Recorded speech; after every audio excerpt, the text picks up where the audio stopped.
Magandang araw mga kasawlo.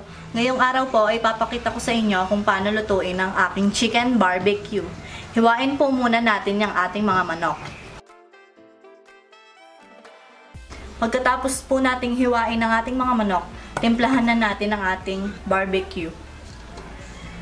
Timplahan po natin ang ating manok gamit ang Mamacita's Barbecue Marinade, Royal, pineapple juice, paminta, bawang at sibuyas.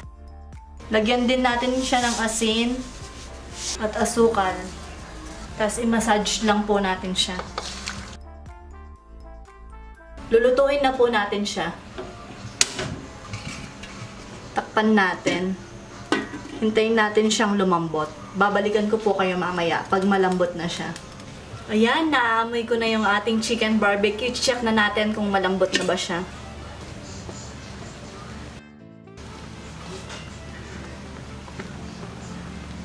Ayan, patayin na po natin yung ating kalan.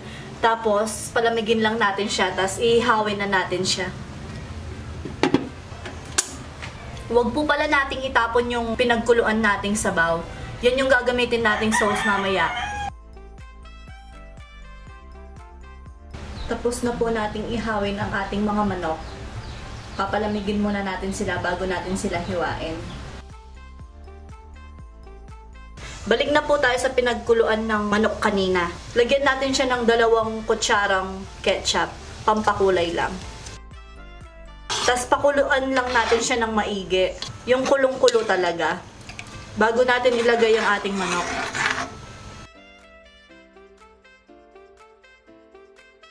Pag kulong-kulo na siya, ilagay na natin yung ating manok.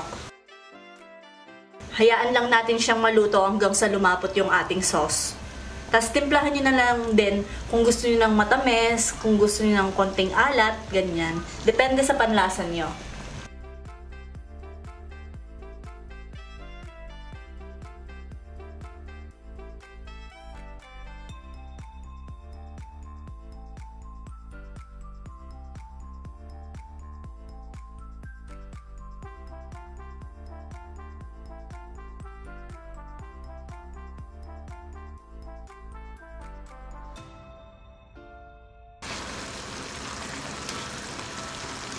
Ayan, malapot na yung ating sauce. Ayan mga kasawlo, luto na po ang ating chicken barbecue. Hanggang sa susunod, paalam, maraming salamat po!